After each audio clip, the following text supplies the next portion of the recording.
yaxshi zo'r mutaxassis topib qo'yganmiz. Tizza bo'g'imida xalqimiz orasida tizza yemirilishi deydi. Sportchilarimizda oldingi musulmon bo'ylamni uzilishi, eng ko'p eshitiladigan menis jarohati deydi. Xalqimizda tog'ay ertalab ketibdi. Shunaqa savollar bilan murojaat qiladi. Bo'g'im tog'ay qavatini silliqlanishini ketish yoki bo'lmasa silliq qavatini yupqalashib qolishi.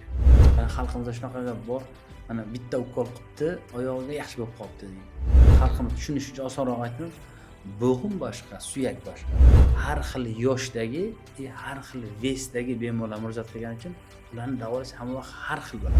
Faqat o'sha darajasida 1-2 bo'ladigan bo'lsa, siz normal hayot yashayapsiz. O'sha holatda bu sizni bezovta qilmaydi. Ya'ni inson qarayversa, da qarayversa bu narsa bo'lishi mumkin. Artur, faqat darajasi haqida. Ko'p bemorlar murojaat qilgan paytda bizga aytadiki, oyog'imdan suv olmang, oyog'imda suv tugab qoladi, oyog'im suv qurib qoladi deydi. Bu noto'g'ri gap. uy sharoitida kasallikni davolash uchun nimalar qilsa bo'ladi? Bemor psixologik o'ziga menga shu narsa yordam beradi deb kiyib oladi-da, lekin bemorning oyog'ida o'sha limfostaz bo'lib, ya'ni oyoqlarning shishiga, yuzaki vena qon tomirlarida qon yig'ilib qolishiga sabab bo'ladi. Tana vazini o'zida qarab turib, kontrol qilib turib, vez tez o'sishi ham artroz kasalligining tezda keyingi bosib o'tishiga sabab bo'ladi. Birinchi, ikkinchi darajali suyak yemirishlarda bemorlar to'liq 100% gacha tuzalib ketishi mumkin. Shaxsan o'zimni tanishlarimdan ko'pisi shunaqa. Shoshilma. Lekin siz biling bir narsani. Har doim birinchi operatsiya oson bo'ladi. Ikkinchi operatsiya har doim, ikkinchisi ham, uchinchisi ham qiyin bo'lib boradi. O'z vaqtida to'g'ri tashxis qo'yish bu kasallikni 50% ga davolanishi demakdir.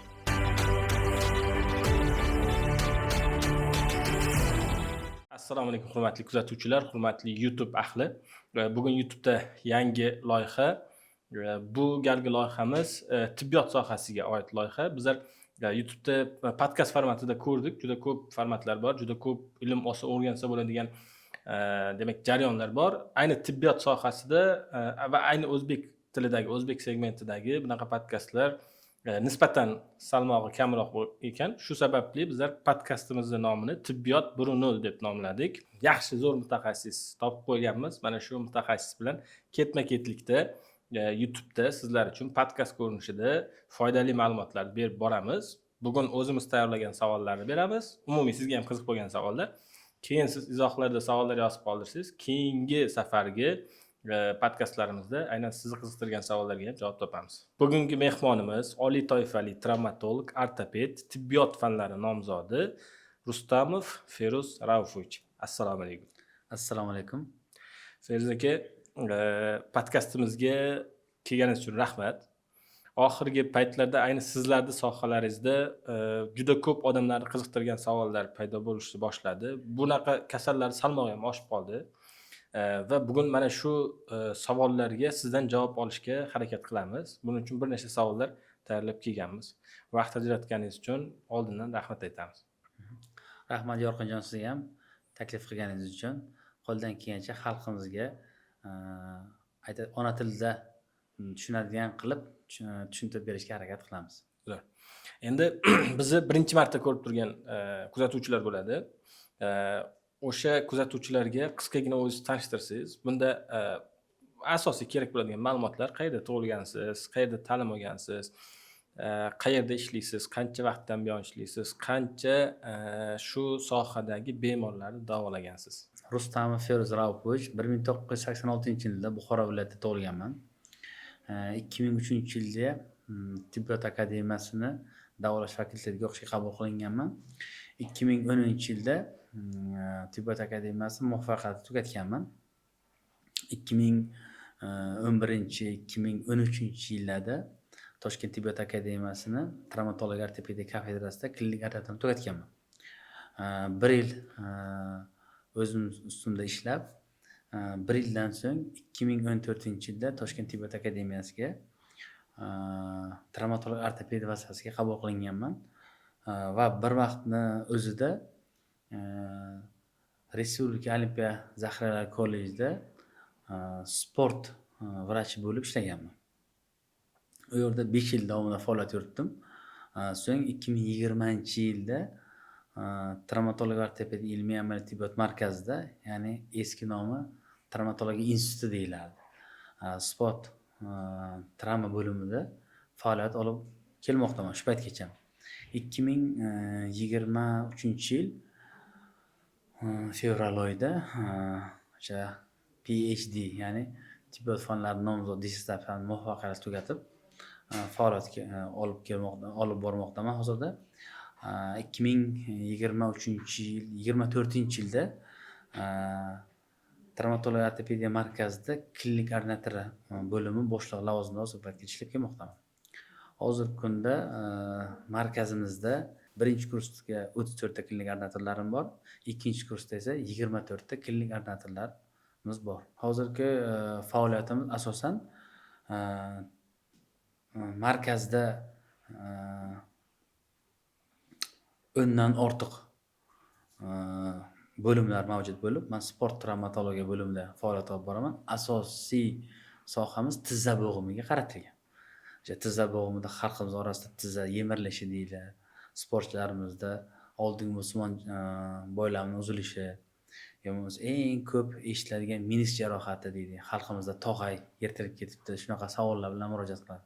O'sha menisk jarohatlarini ham konservativ, ham operativ usulda, ya'ni xalqimiz orasida shunaqa gap bor, lazer bilan davolaydi. Aslida lazer bilan deb ham ba'zida tushuntiramiz. Aslida lazer emas, bu artroskop. Ya'ni o'sha kam invaziv, hozir zamon talabi. Bor yo'g'i 0.4, 0.3 ba'zida 0.5 santimetrgacha prokol, ya'ni tish orqali artroskop vosita bo'g'imlarni bir necha xil operatsiya jarayonlarini bajaramiz. Tizza bo'g'imida asosan. Bu sizlarning yo'nalishlaringiz koksiartroz deyiladi. Xalq tilida aytganda tizza yemirilishi, to'g'rimi? Yo'q. Bu gonartroz deyiladi. Gonartroz deyiladi. Bu xalqimiz orasida tizza yemirilishi deyiladi. Juda ko'p bemorlar murojaat qiladi. Tizza yemirilishi, tizzam yemirilibdi deb biz tushuntirib beramiz. Avvalambor artroz o'zi nima? Mana gonartroz degani tizzani yemirilishi. Artroz degan har bitta bo'g'imda bo'lishi mumkin. Yelkada bo'lishi mumkin, chanoq son bo'g'imda, lubba bir bo'g'imda artroz bo'lishi mumkin. Artroz deb xalqimiz osonroq tushunishi uchun tuz deb ham aytiladi. Tuz yig'ilib qolibdi deb eshitgan bo'lsa, belida tuz bor ekan, tizzasida tuz bor ekan deb shunaqa deb aytiladi. Lekin bu aslida artroz bu degenerativ o'zgargan, degenerativ distrofik bo'g'imni o'zgarish. Ya'ni oddiyroq tushuntiradigan bo'lsak, o'sha bo'g'im tog'ay qavatini silliqlanishini ketishi yoki bo'lsa silliq qavatini yupqalashib qolishi deb tushuntirsak osonroq bo'ladi. Artrozni 4 ta bosqichda o'rganiladi. Mana xalqimizda shunaqa gap bor. Mana bitta ukol qilibdi, oyog'iga yaxshi bo'lib qolibdi deydi. Mana bitta ukol oldim, yaxshi bo'lmadim deydi. Yo'q, tushuntiramiz. Artroz faqat o'zi kelishi mumkin. Yoki qanaqadir kasallik bilan kelishi mumkin. O'sha tog'aylarning yirtilishi bilan, menisk jarohati, kistasi bilan, juda xilma-xil kasallik bo'ladi. Shu joyda endi sohangizga ozgina kirsak-da, mana umumiy hamma tushunishi uchun tizza yemirilishi deb shartli anaqa qilsak, tizza suyagini yemirilishi deb nomlasak, tizza suyak yemirilishi o'zi qanday kasallik va qanday rivojlanib boradi? Tizza artroz, tizza bo'g'imi kasalligi. Tizza bo'g'im kasalligi xalqimiz tushunishi uchun osonroq aytdim. Bo'g'im boshqa, suyak boshqa. Tizza bo'g'imini hosil qiladi katta boldir suyagi, son suyagi, tizza qopqog'i, o'tdagi menisklar, o'tdagi bo'ylamlar, bu hammasi tizza bo'g'imini hosil qiladi. Tizza bo'g'imi yemirilish deganda asosan degenerativ distrofiya, ya'ni osonroq bo'lishi uchun, ya'ni oldingi shaklning o'zgarishi. Bunga bir nechta faktorlar ta'sir qiladi. Avvalambor yosh, ves, anamniz, travma bo'lganmi, bo'lmaganmi, jarohat olmaganlik. Yana bitta genetik faktor. Ya'ni suyak surati deydik xalqimiz orasida, masalan, otasida bo'lgan, onasida bo'lgan. Mana shunaqa nimalar faktor. Asosan gormonal o'zgarish. Yana bitta asosiy sababi qanaqadir yondosh kasallik bo'lsa, eng ko'pi revmatizm. Eshitganmiz. Revmatizm kasalligidan keyin juda ko'p yemirilish bo'ladi. Yana bittasi sahr kasalligi ham mana shu tuzda yemirilish kasalligini oshirib yuboradi. Bo'lish tezlashtirib yuboradi.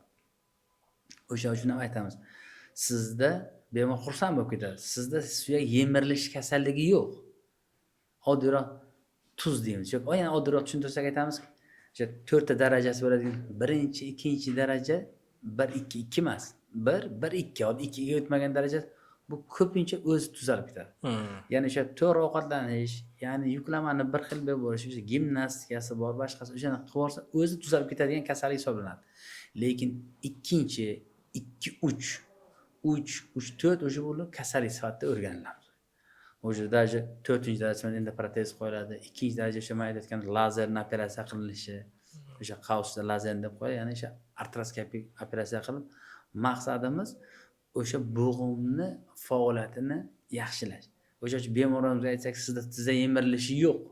Sizda lekin artroz bor, artroz mana deb tushuntirib bersak, bemor xursand bo'lib ketadi. Tizza yemirilish kasalligi buni aseptik nekroz deydi. Hozir ikki xil o'rgan nekroz. Coviddan keyin juda ko'paygan suyak yemirilish kasalliklari. Shuni so'ramoqchi. Da, Coviddan keyin uni farqi bor. O'sha MRTda rentgenda ko'ringan mana bu Covidniki ekan yemirilish, mana bu prosta yemirilish ekanda uni farqi bu boshqa kasallik hisoblanadi. O'sha yemirilish kasalliklarini o'zini birinchi, ikkinchi darajada hech qanaqa operatsiyasiz davolanadi. Hech qanaqa operatsiya kerak emas hech qanaqa. O'sha boya aytib o'tganingizdek, Cox artroz kasalligida o'sha chanoq son bo'g'imida son suyagini bo'shchasi yemirilganda, birinchi, ikkinchi darajalarda hech qanaqa operatsiyaga показания bo'lmaydi.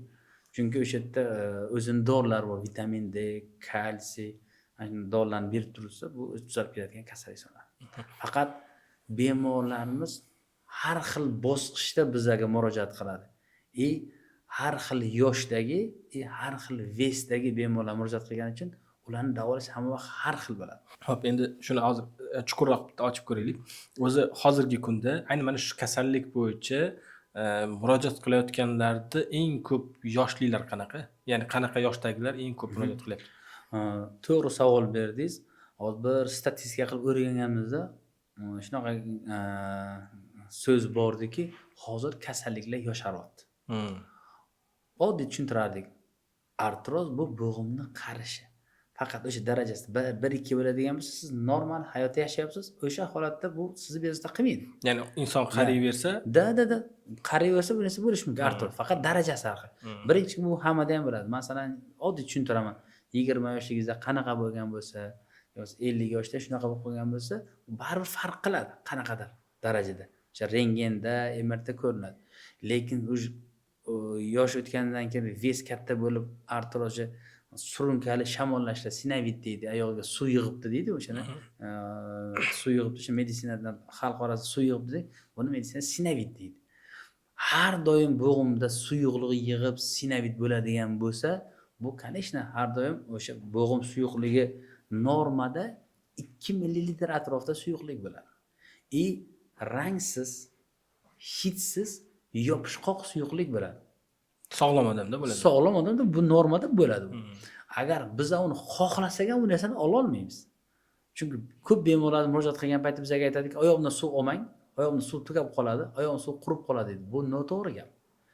O'zi o'sha klinik bemor ko'rgan paytida o'sha fluktatsiya oyog'ini ko'rgan paytda suyuqlik bo'lsa, uni olib yo ichiga dori yuborib yoki bo'lmasa kapenda yoki kompressdan berib kompleks rejimni uni yo'qotgan ma'qul.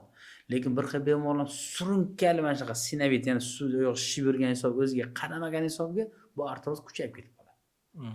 Hattoki o'sha operatsiyagacha borish mumkin. Shunda hozir eng ko'p qaysi yosh oralig'ida bo'lyapti? Hozirgi kunda eng ko'p 50-60 yoshda juda ko'p. 60 dan endi biza darajasiga qaraladi-da, darajasi. Masalan, hozir bitta solution sizga aytmoqchiman. Masalan, endoprotezga o'sha 4-bosqichda endoprotez qo'yiladi-da. Lekin bu endoprotez muammoni yechimi emas-da. Chunki biz yashayapmiz. Endoprotez o'zini qo'yadigan yoshlari bor-da. Masalan, hatto 70 yosh bo'lishi kerak, 80 yosh bo'lishi kerak deb aytam, tushuntiraman. Chunki endoprotez bu qo'polroq tushuntirsak, biz zapchast. Qachondir u almashtiriladi. Harakat qilamiz. Masalan, endoprotez o'zini qo'yish ko'rsatmalari bor. 90 kilodan oshmaslik kerak. Og'ir jismoniy ish qilmaslik kerak. Ko'p hadeb surunkali kasallikka chalinish kerak emas. Hadeb ham jismoniy mehnat bilan ishlash kerak emas. Dalaga chiqib masalan, Endoprote qo'yilgandan keyin juda o'zini ehtiyot qilib, stol ustida o'tirib turib, juda bir o'zini ehtiyot qilgandan keyin bu narsa har doktor aytgan paytda har 6 oydami, 1 yildami vitamin D sini ko'rib, kalsiyni ko'rib, suyakni zichligini ko'rib, endoprotez zichligini ko'rib, o'shunda qo'yilgan endoprotez umri oshadi. Lekin biza endoprotez qo'ysak-ku, bemor har kuni shamollasa, yiqilsa, travma olsa, boshqa narsa borgan sari murakkablashib boraveradi. O'sha uchun endoprotez kiygan bemorlarga aytamiz. 7 o'lcham emas, 70 o'lchab bir kesish kerak. O'sha uchun masalan hozirgi kunda 60 yoshdan keyingi endoprotezlar qo'yilyapti. Asosiy yoshda kelayotganlar hozir menimcha endi o'zim yoshim 50-60 yosh orasida. Lekin 40 yoshdan bemor kelyapti. 40 yoshli bemorlar ham kelyapti. Hozir kasalliklar kelyapti. 36 yosh, 30 yoshda ham kelyapti. Artroz, vesi bor, umuman jismoniy ishlar bilan ishlamaydi. Masalan, har doim zakrit помещение deydigan anaqa o'tirib ishlaydigan, quyoshga chiqmaydiganlar vitamin D ni kamligi. Hozir mana Coviddan keyin hattoki endokrinologiyada, bizada o'shanda ilmiy ishlar olib borildi. Vitamin D ni ahamiyati qanchalik katta ekanligi. Vitamin D ni o'sha uchun ham bemorlarda profilaktika nuqtai nazaridan ham berib boriladi. Juda oz vitamin D o'sha vitamin D ni nimasidan organizmdagi roli shunda oshib ketdi. Даже sahar kasalliklarida ham vitamin D ni kamayishi. Shunaqa. Endi hozir ikkinchi bosqich savollarimizda umumiy kasallikning belgilari ham tashxisga kiramiz. Undan oldin bitta savol paydo bo'lib qoldi. Ya'ni mana shu kasallikka chalinmasligi uchun insonlar nimalar qilishi kerak bo'ladi? Mana shu ko'ksa artrozgacha men hozir bitta fakt aytdingiz. Ochiq joyda anaqada o'tirsa, keyin quyosh chiqmasa, bitta joyda o'tirishsa, ves yig'sa. Bilasizmi? Mana men bemorlarga tushuntiraman. O'sha artroz, gonartroz, ko'ksa artroz kasallik ko'pincha ayollarda bo'ladi. Buni o'rganganimizda masalan gormonal o'zgarish bitta ko'proq yotadi. Masalan ayollarda har oy masalan o'sha menstruatsiya ko'rishi, ham bitta gormonal o'zgarish bo'ladi. O'sha masalan homilador bo'lishi, homilador bo'lib xohlasangiz farzandiga kalsiy ketadi, boshqa narsa bo'ladi. Undan keyin masalan homilador bo'lgandan keyin 1 yil kamida bolani emizdirishi, unda ham baribir ona xohlasangiz kalsiy yo'qotadi. O'sha asosan gormonal o'zgarishlar ham bu artrozni ayollarda ko'proq rivojlanishiga sabab bo'ladi. Tushunyapsizmi? Bu bizda ko'pincha erkaklarniki. Bu travma bilan bog'liq bo'ladi erkaklarda. Masalan o'sha qattiq travma bo'lmasa ham oddiy mensklarning jarohatlarida ham sekin vaqtida qaralmagani, o'shani mensklarning keyin artrozga tez o'tib ketishiga sabab bo'lishi mumkin. Bu aytayotganda vesni ahamiyati katta. Ves. Reski ves olish bunga sabab bo'ladi. Asosiy sabablardan. Keyin o'sha xalqimiz orasida bo'g'imga ukol qilish masalasi ham. Tizamga ukol qildim, gormonal ukol qildim, tayyor shpritsda ukol qildim. Yo'q, bu bor narsa. Faqat o'shanga ko'rsatma bo'ladigan bo'lsa, gormonal ukol qilish hech qanaqa zarari yo'q. Yoki bo'lmasa o'sha tayyor shpritsda искусственный bo'g'im suyuqliklari bor. Ular qilinadi. Ular ham agar o'shanga ko'rsatma bo'ladigan bo'lsa qilinsa, masalan, kimdir aytadi, bitta olaman 6 oy ketadi, bitta olaman 1 yil ketadi deydi. Bu juda noto'g'ri narsa. Bitta ukol olim 1 yil ketdi, bitta ukol olim 6 oy. Bu umuman noto'g'ri narsa. Xalqimiz orasida noto'g'ri fikr bo'ladi. Bitta ukol olim falon millionga falonchi ketdi, bitta ukol olim falon millionga falon muddat ketdi. Bu noto'g'ri narsa umuman. Avvalambor qilinadigan ukolning dozasiga bog'liq. Ayol bu aytayotganda kasallik darajasiga bog'liq. Kasallik darajasi o'shanga masalan boya aytayotgan oyoqda shish bo'lib turib, suyuqlik bo'lib turib, uni esa oblama qilinmaydi. O'sha uchun bu umumiy gaplar hamma o'ziga menga bunaqa falonchilik bunaqa degan narsa noto'g'ri. Bu kasallik individualni bo'ladi. O'shanga ham individualni yondashadi har bitta bemor uchun. Tekshiruvlardan keyin. Masalan, kimdir 6 oyda kelib yuradi, oyog'i zo'r. Kimdir 1 yilda ham kelmaydi. Olgandan keyin. U vaqti zo'r bo'lib qolishi mumkin. Bu hammada har xil ketadi. Lekin kimdir har 6 oyda keladi. Kimdir 1 yilda keladi, 6 oyda keyin oyog'i yomon bo'lib ketadi. 1 yilda kelgan bo'lsa ham oyog'i shuni saqlangan bo'lishi mumkin. Qabul qilayotgan davoni terapiyani organizm qanaqadir o'ziga singdirishiga ham bog'liq. Hammaga to'g'ri 70-80% nima общий dori bo'lishi mumkin tashxisiga qarab. Lekin qolgan 20% ham rol o'ynaydi-da. Siz aytayotganingiz o'sha nimani lechebniy fizkultura, davolovchi jismoniy tarbiyalar bor. Ularni qilish kerak bo'ladi. Masalan, yana bir narsa aytib ketishim kerak. Juda ko'p bemorlar bilmadim, endi qattiq eshitib, o'sha tizzasi og'risa, tizzalab yuradi. Bu umuman noto'g'ri narsa. Juda ko'p keladi. Kasallik tezlashtiradi. Tezlashtiraveradi. Bitta kasalni ikkita qilib keladi. Yo bo'lmasa oyog'ini o'zi shish bo'lib turib, yana o'sha qizdiruvchi terapiyalardan, parafinlardan foydalanishadi. Bu ham noto'g'ri narsa. Yo bo'lmasa o'sha tizzada massajda olishadi. Bu o'sha artrit, ya'ni sinovit bo'lib turgan joyda umuman kerak emas. O'ta yana qonlanishni battar qilib yuboradi. Bu narsaga juda ehtiyot bo'lish kerak bo'ladi. Immindan shu tizzasida og'riq bo'ldimi, o'sha ko'pincha televizordagi reklamaga qarab davolamaslik. Menda shunaqa-ku, menda bunaqa-ku, yoki qo'shnimda bunaqa-ku, mana bunaqa degan esa обязательно mutaxassisga murojaat qilib, mutaxassis tekshirib bo'lgan ma'qul. Bitta narsa yana aytishimiz kerakki, chet elda asosan shunaqa. Asosiy urg'uni tekshirishga berib, davolashga kam pul xarajat qilinadi. Asosiy tekshirishga berib, kasalliklarni bitta farqini topib olib, immindan qaysi kasallik to'g'ri tashxis qo'ygandan keyin, ana undan keyin bitta ikkita dori bilan davolansa bo'ladi. Bizda kechirasiz keladi, MRT yozib beramiz, turgan masalan rentgen qilib kelsa, doktor MRT boku degan o'sha stress savol tug'iladi. Undan oldin ham nechta dori ichib kelgan bo'ladi. Bunda to'g'ri narsa. O'sha uchun mutaxassisga borgandan keyin asosan o'z dunyo bo'yicha ham shunaqa tekshirishdan to'liq o'tib, ana undan keyin davom etsa, unda maqsadga muvofiq bo'ladi. O'sha olingan davoni ham anaqasi uzun bo'ladi. Mening bitta tanishim bor, Turkiyada ishlaganda, o'shani qurilish ishida ishlab, ikkinchi qavatdan tushib ketgan, qanchadir vaqt og'riqda yurganda, keyin unutilib ketgan. Oradan 3-4 yil o'tgandan keyin siz aytganda birdan ves yig'dilarda, men bu yoqda o'sha chanoqda suyak yemirish chiqdi-da. Endi hozir o'shani operatsiyaga harakat qiladi. Go'yoki operatsiya qilsam yaxshi bo'ladi. Siz aytdingiz-ku, 60 yoshgacha bormasa bo'lmaydi. Shunaqa narsa. Hozir rostdan shunaqa ekan. Men o'zimni misolimda ham onamni o'zingiz davolaysiz har doim. Sizga kelguncha ham har xil yo'llar qilib ko'rganmiz-da, o'shani terapiya olib ko'rgan, tabibdan anaqa suvlar olib ichib ko'rganlar, lekin foydasi bo'lmagan. Lekin bu yoqqa kelgandan keyin yaxshilanishni boshlagan. O'shaning uchun ana boyagi fakt ham zo'r ekan. Chet elda oldin tekshirtirib, keyin davolash. Bizda aksincha oldin ham maksimal hamma ish qilib, keyin oxirgi unda kech qolamiz. Doktorga kelgandan. Xo'p, endi yana bitta o'sha qiziq, muhim savol bor. Mana shu kasallikda mana 4 ta bosqich bor dedingiz. Odamlar qanaqa sezsa bo'ladi? Birinchi, ikkinchi bosqichda ekanligini o'tkazib yubormaslik uchun.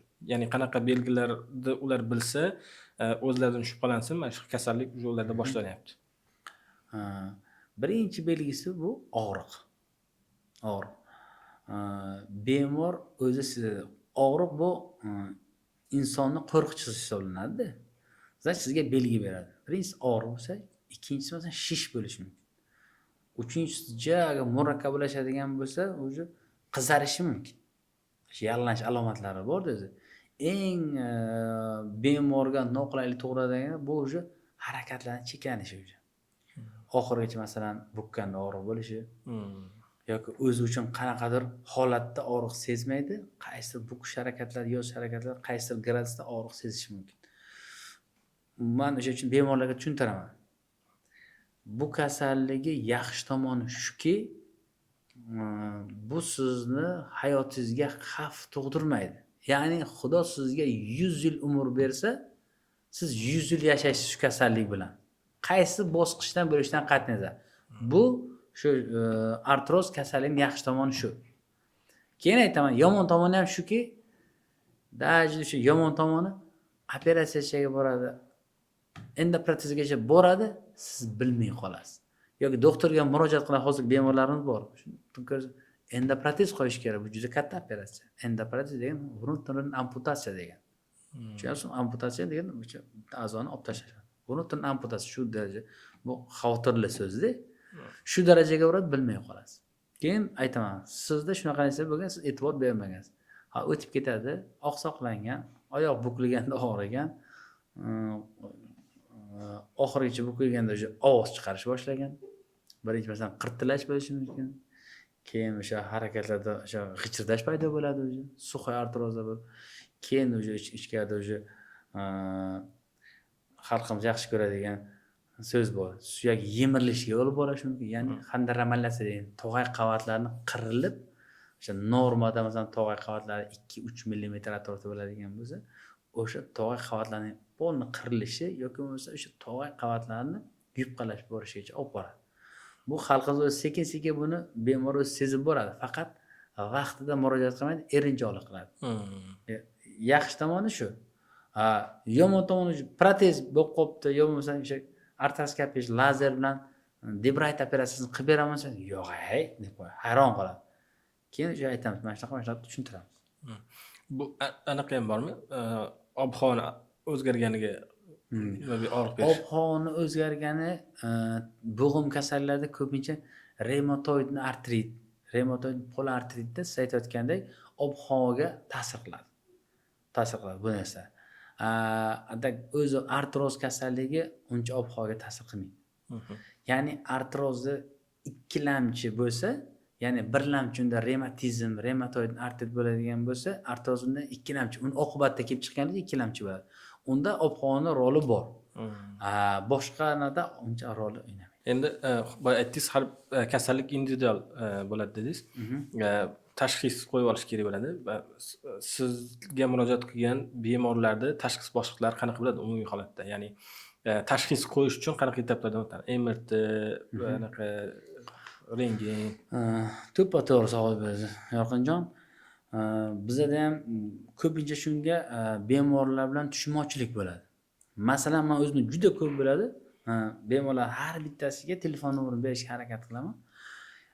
Va bemorlar yoki bo'lmasa kimdandir olgan bo'lsa telefon nomerini bizaga MRT, rentgen, UZI o'sha nimalarni, atvetlarni bizga tashashadi-da, bizga tashxis qo'yib bering deb aytadi.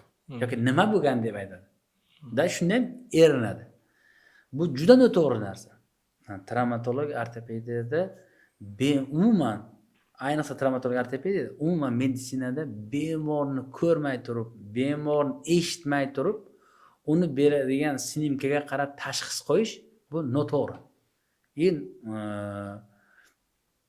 Men o'zimga ham shunaqa bo'lgan paytda aytaman, yo'q. Bemorni ko'raman. Bemor shifokorning oldiga nima maqsadda keldi? Masalan, og'riq uchun keladi. Yoki bo'lmasa tizam chiqib ketib qoladi deb keladi. Yoki qanaqadir chandiq masalasida keladi. Hammada har xil. Bemor nega siz keldingiz deb hayron qoladi. Doktorga, shifokorga kelishingizga sabab nima? Bemor, agar bemorga quloq solib tursangiz, eshitib tursangiz, bemor o'zi sizga tashxis qo'yib beradi. Bemor eshitganimizdan keyin bizda o'sha birlamchi tashxis paydo bo'ladi o'sha. Bemor mana bunaqa. Yiqildim, davolandim, mana lecheniyaim, falonchi hammasini aytib bergandan keyin bu satrofga qilinadi. Qaysi tashxis haqida gap ketayotganligingizni bilasiz. Xo'p, deymiz keyin. Bemorni ko'rib, ana undan keyin bemor harakatni ko'riladi. Harakatni. Bemorning yurishi. Qanaqa, nimaga o'xshab yuradiga o'xshab yuryaptimi? Birsam oqsoqlanib yuryaptimi? Harakat. Bemorni ko'rmasdan turib, yana qaytaraman. Bemor eshitmasdan turib, bemorni ko'rish qanaqa degan, oyoqning hajmi qanaqa, uning semizligi, ozg'inligiga qaramasdan turib tashxis noto'g'ri, kerak bo'lsa men jinoyat desam keyin o'sha uchun ko'rmasdan turib narsa bo'lmaydi. Demak, o'z bosimchalik bo'lib hamma narsalar topshirib, men juda shu bemorlar bilan aqlaman. Yo'q, MRTni ko'rib bir xil paytlar keladi, shunaqa bemorlar bo'ladi. Snimkasini ko'tarib onam yura olmaydilar yoki falonchi yura, rahmingiz keladi. Lekin o'sha bemorga qaytarib yuborsangiz, u sizga nisbatan отрицательный unda minnet paydo bo'ladi. Keyin aytaman, oldindan aytaman. Aka yoki opa yoki uka, snimkani olib ko'rib beraman. Shuncha kutibsiz, ochirta olibsiz, shuncha masofa ko'rib beraman. Mana MRTingiz. Mana bu yerda o'zgarishlar bor ekan, lekin bu sizni oyingiz yoki adangiz uchun norma bo'lishi mumkin. Men bemorni o'zini shuncha kutganingiz hurmat uchun shunaqa o'zgarishni aytaman, lekin bu oxirgi gapim emas. Bemorni ko'raman, harakatlarini ko'raman, bemorni eshitaman, kerak bo'lsa falon tekshirishlarni qilaman, keyin sizga aytishim mumkin. Xo'p, xavflimi, xavfli emasmi? Bemorni o'sha qarindosh aytib, hozir sinimka bo'yicha xavfli narsa yo'q. Siz ko'nglingiz xotirjam bo'lishi uchun, lekin ertaga olib kelasiz. Lekin shunaqa holatlar bo'lganki, даже o'sha mashina stankalarga tushib bemor ko'rgan holatlarimiz bor. Mana hozir ko'raman, bo'p yura olmas ekansiz, lekin bo'lmasa bemor pastda deydi. Yo'q. Bemorni o'zini ko'rib, eshitib, keyin tekshirishlarni qilib, ana undan keyin to'g'ri bo'ladi. Chunki tekshirishda hammasi ham aldaydi, hammasi aldashi mumkin. Bu bor yo'q, ana MRT qilib, xalqimiz orasida shu narsa bor. Yana o'zi ta'kidlab ketay, MRT qildim deydi. Yo'q. Eng zo'r MRT ham dash hatto 80% gacha informatsiya bermas ekan. Eng zo'ri 79% ekan. 79. Qolganini boshqa tekshirishlarni to'ldirishingiz kerak, xato qilmasligingiz uchun. Eng zo'r MRT ni aytyapman. MRT qilib, biz aytamizda, MRT qilib keling ham. Endi o'zim sohamga turgan holatingizda rentgeningiz kerak. Doktor, ammo MRT qilib kompyuter qilib keldingmi deydi. Yo'q, kechirasiz, u boshqa narsani ko'rsatadi. Masalan, MRT boshqa narsani ko'rsatadi, MCT boshqa narsani ko'rsatadi, rentgen boshqa narsa, UZI boshqa, hammasining o'zini anaqasi bor. Ko'rsatkichlari bor, qachon qaysini qilish kerak. Ha, shularning orasida birinchi o'rinda bemor o'zini ko'rish kerak. Boya aytganingizda, birinchi sababini bilishga qancha vaqt sarflasangiz, shuncha oson bo'ladi. Xuddi shunaqa. Feruza aka, endi mana ko'p bemorlar bilan ishlaysiz. Bu ham kuzatuvchilarga qiziq bo'lgan savol. Odatda bemorlar qaysi bosqichda doktorlar oldiga kelyapti? Ya'ni sizlarga murojaat qilyapti. Keyingi paytda birinchi, ikkinchi bosqich deydi. U bosqichda men bemor ko'rmadim desam bo'ladi. Eng kami 2-3. 2 da ham dash kam kelyapti hozir. 2-3 tashxisini qo'yaman. O'zim statistikaga qarab chiqsam 2-3, 3-4, 4-bosqichda. Birda bashta kelmaydi. 1-2 da ham ko'rmayapman. 2 dash kamayib ketgan hozir. 2-3, 3-4 shunaqa bosqichda bemorlar murojaat qilyapti. Sal tizzasi og'rigandan murojaat qilmayapti-da, mana qanaqa qilib keyin. Shunaqa. Demak, ertaroq murojaat qilish kerak bo'ladi. To'ppa-to'g'ri. Yana bitta o'sha ko'p uchraydigan savol. Endi bizning xalqimiz bilasiz, harakatchan xalq. Odatda ko'p mehnat qiladigan insonlar bo'ladi.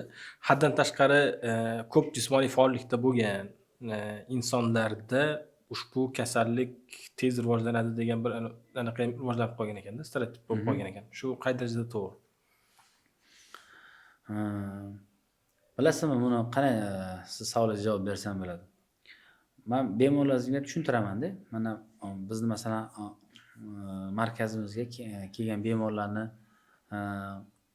kuzatib borsam, masalan, viloyatlarimizdan ko'p bemorlar tashrif buyuradi-da. Masalan, ular ko'psi o'sha qishloq hayotda, mehnatda o'sgan bemorlarimiz.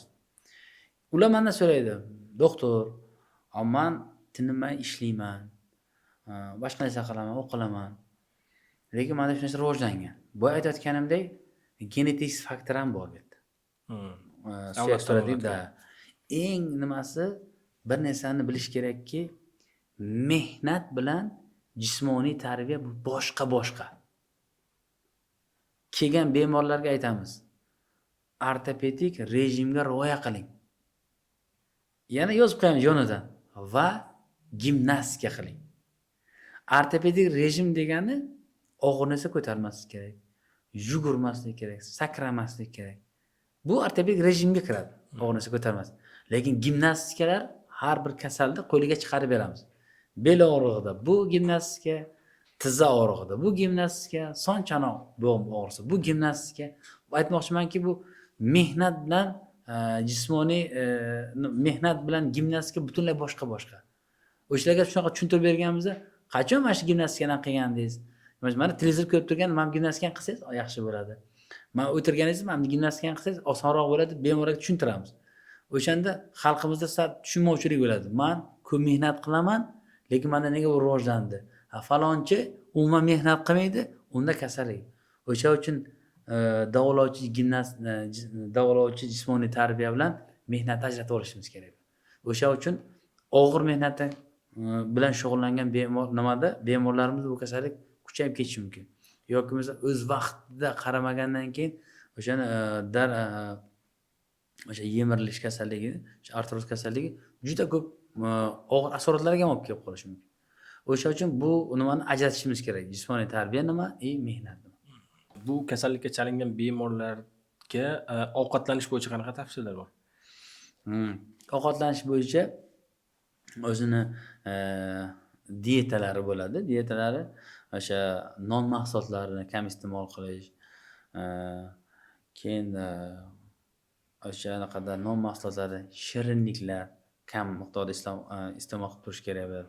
O'sha sog'lom turmush tarziga rioya qilib, kechqurunga borib o'sha ovqatlanishni kamaytirish, asosiy ovqatlanishdan kunni birinchi yarmida, ertalab yoki obedgacha bo'lgan, obeddan keyingi ovqatlarimizga o'sha ko'katlarni, mevalarni qo'shishni, suyuq ovqatni iste'mol qilishni tavsiya qilaman. Ovqatlanish ahamiyati juda katta. Xo'p, endi 4-bosh savollarimizga keldik. Bu bevosita davolash bilan bog'liq bo'lgan savollar. Qanday holatlarda bu kasallikni to'liq davolasa bo'ladi?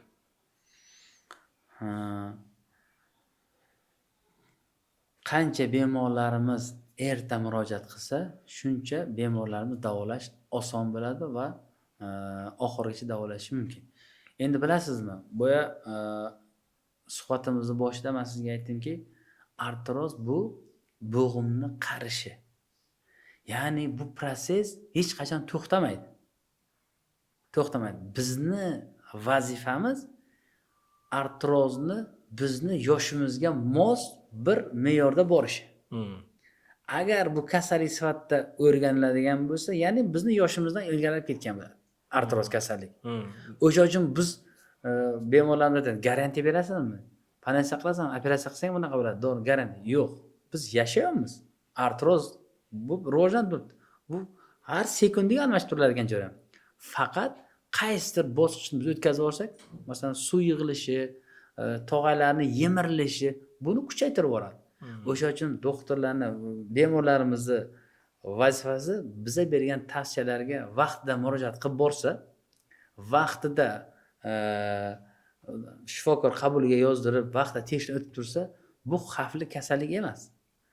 Lekin bir marta kelib doktor huzuriga, shundan keyin yo'q bo'lib ketib, 1-2 yildan keyin murojaat qilib, o'zi oldin kelgan bo'lsa, 2-daraja bo'lgan bo'lsa, hozir kelsa 3-daraja bo'lgan bo'lsa, u nima lecheni qilishdan qat'iy nazar, yana qaytaraman, nima lecheni qilishdan, hatto xirurgik usulni qo'llashingizdan qat'iy nazar 3-daraja hech qachon 2-daraja bo'lib qolmaydi. Hech qachon. Vazifamiz, nega aytamiz bemorlarga 6 oyda yoki 1 yilda rentgen qildirasiz deb? Ko'raylikchi, yomon tomonga o'zgarish bo'lib ketmabdi. Ya'ni o'sha rentgendagi ko'rsatkichlar yomonga o'zgarib ketmabdi.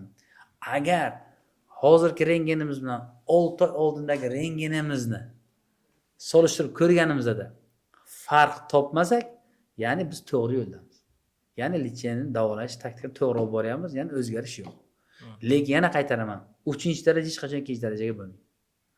Vazifamiz, ya'ni oddiy tushuntiramiz bemorlarga.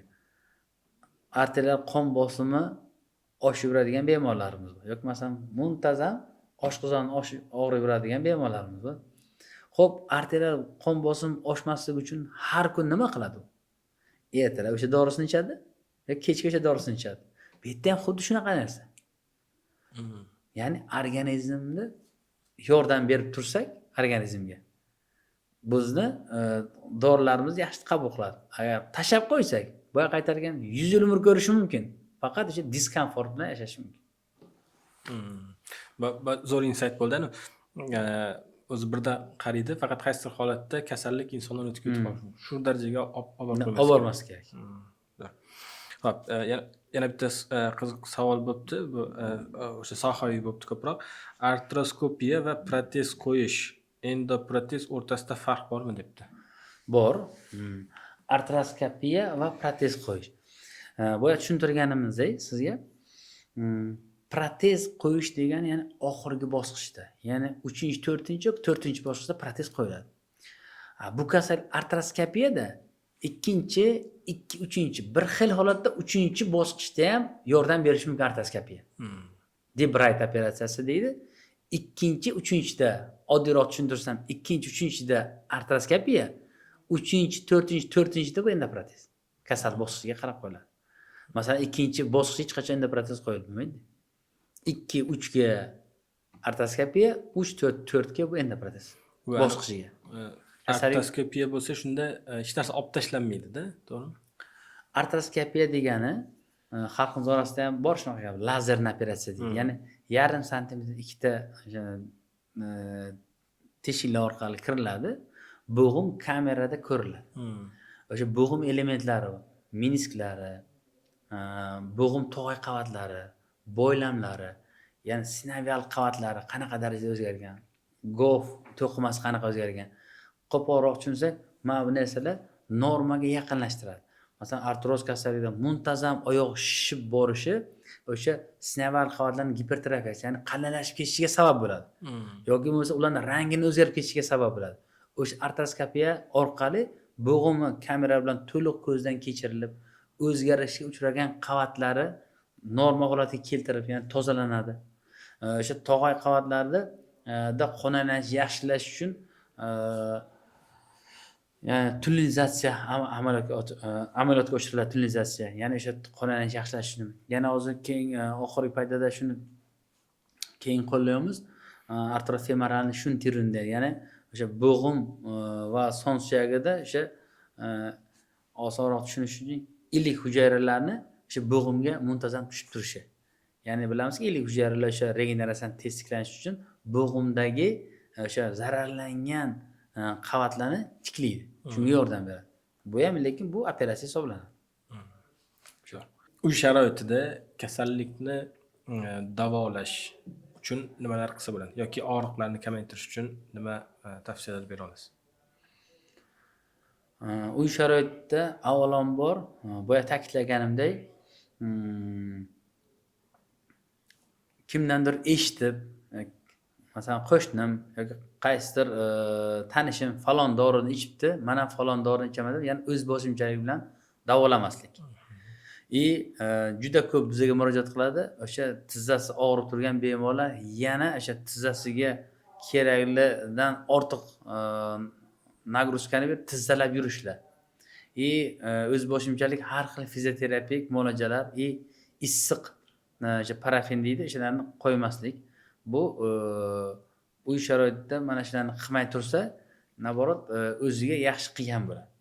Keyin xalqimiz orasida shunaqa narsa borki, hozir juda ko'p murojaat qiladi.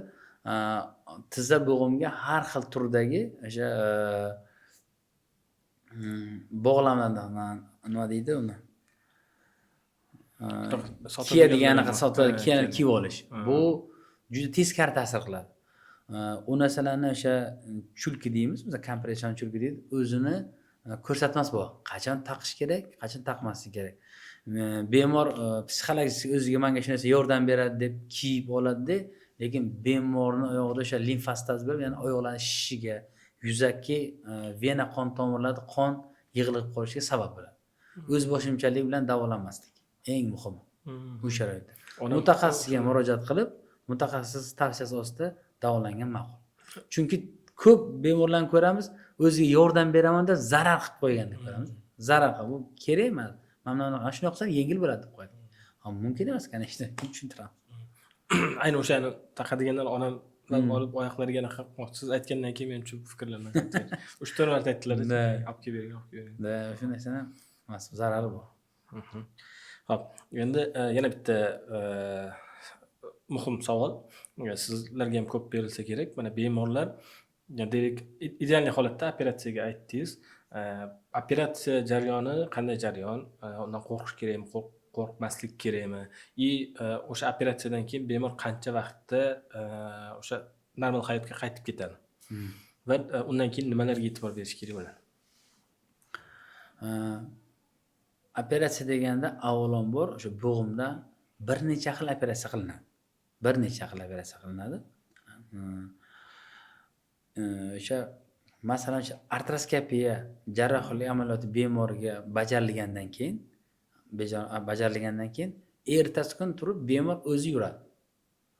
Ya'ni unda harakatga to'sqinlik qiladigan anaqasi yo'q.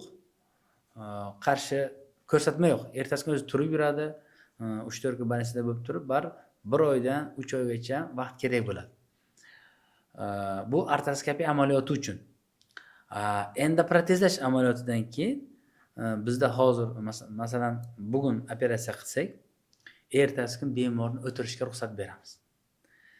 Keyingi kunga esa bemorni o'rnidan turishga ruxsat beramiz va o'sha palatamizda bemorni sekin-asta yurishiga ruxsat beramiz. Bu ikkinchi kun.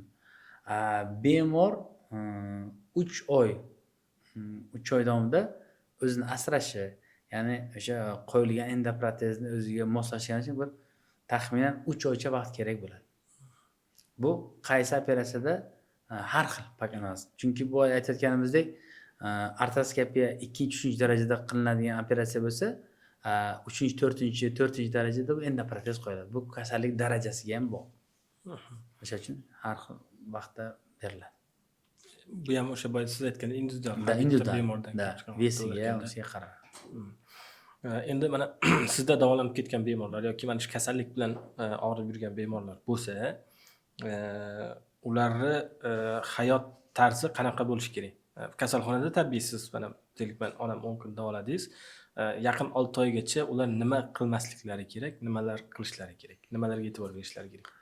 Har bitta bemorga biz tushuntiramiz, o'sha kasallik varaqasiga yozib beramiz.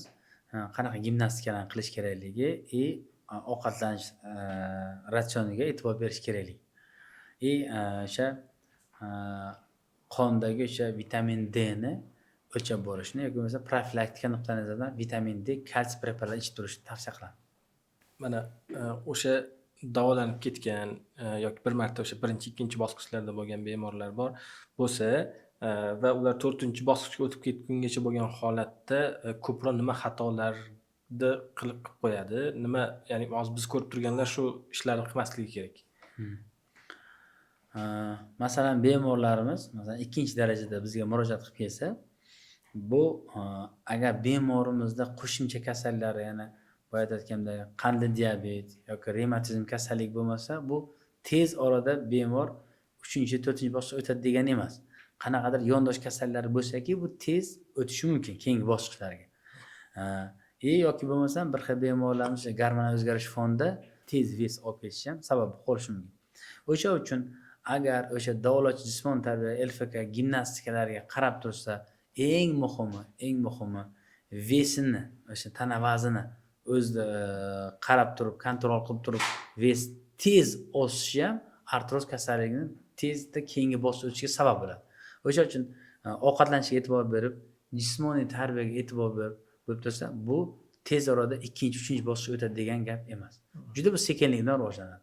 Agar shu aytganlarimizni qilmasdan turib, o'sha jarohatlar olib tursa, muntazam, vesni tez olib tursa, bu tez orada 2-3 ga o'tishi mumkin. Vazn me'yordaligini oshib ketmayotganligini qanaqa bilsa bo'ladi?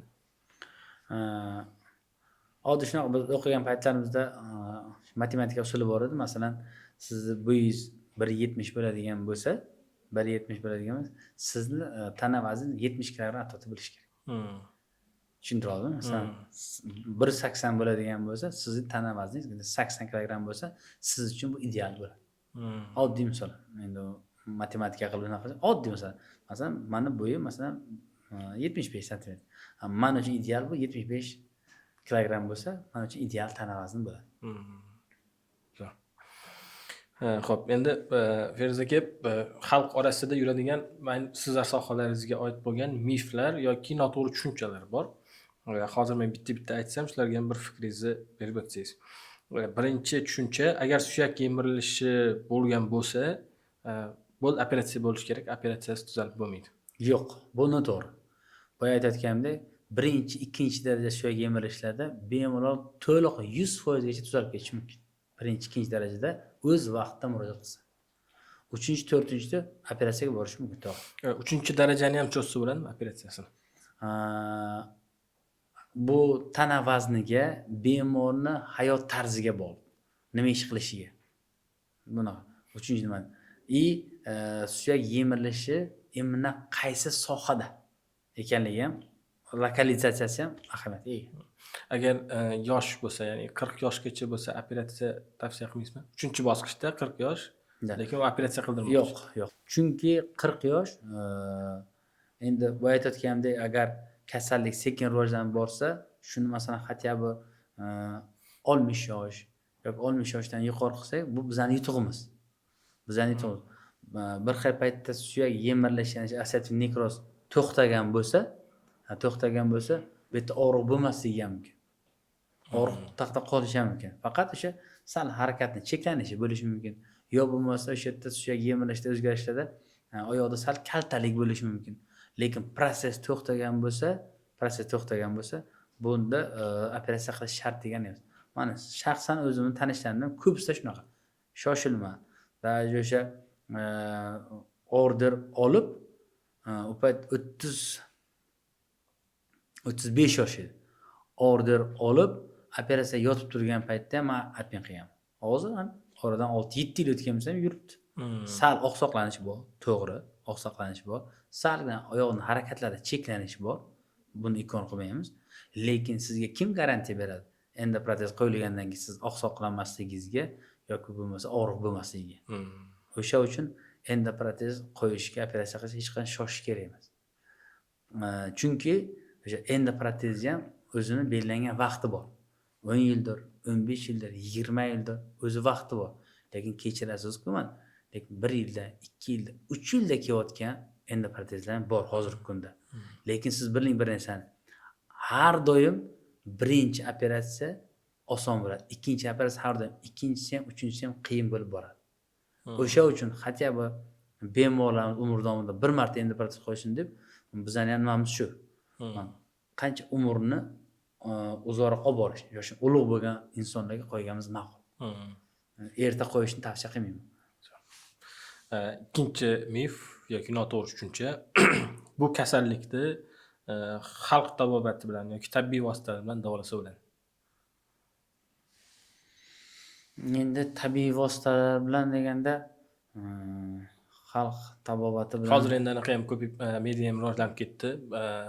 Nima deydi, biznes yo'nalishida foydalanayotganlar ham bor. Bundan har xil batlarni tavsiya qilib turib, ham shu ko'p mana shu kasallikka davo bo'ladi deb chiqayotganlar ham borda. O'shanga qay darajada ishonsa bo'ladi yoki qaysi jihatlarda odamlar ehtiyot bo'lsin? Bu yerda masalan haqiqiy tabib bo'lsa, men uni inkor qila olmayman. Haqiqiy tabib bo'lsa, bemorlar davolangansa bilsa, lekin hozir kechirasiz-ku, hozir juda ko'p mashinalar deydi-ku. O'shanaqa qo'shtirnoq mashinalar ko'payib ketgan. Lekin xalq tabobatida mana shunaqa bemorlarni bilamanki, davolangan bemorlarni bilaman. Men даже o'shalar bilan gaplashgan, mana shu narsa qilganman. Bu bor narsa. Lekin biladigan tabib. Men sizga oddiy misol qilib ko'rsataman. Bemorlar menga murojaat qiladi. Men tabiiy o'sha mumyoni yesam bo'ladimi deydi. Mumyon. Bilasizmi mumyoni qancha suyak bitkash? Agar haqiqatan siz uni tabiiyligiga ishonsangiz, uni haqiqatan bilgan odamingiz olsangiz, bemalol olsangiz bo'ladi. Bemalol. Lekin hozir kechirasiz, mana mumyoda boshqa narsa sotayotganlar ham bor-da hozir. Haqiqiysi o'zi bemalol. Lekin hozir masalan 4-daraja bo'lsa-yu, tabib buni men davolab beraman desa, bu umuman aqlga to'g'ri kelmaydigan narsa. Chunki u yoqda bo'g'im yuzalari o'zgarib, sinib, deformatsiyaga uchrab, hech qaysi bir dori yo'qki, deformatsiyaga uchragan, ya'ni shakli o'zgargan o'sha bo'g'ilmasini to'g'rilashga harakat qiladi. Unaqa dori yo'q. Bu aytayotgandek, hech qachon 4-daraja, 3-darajaga, 3dan 2ga o'tmaydi.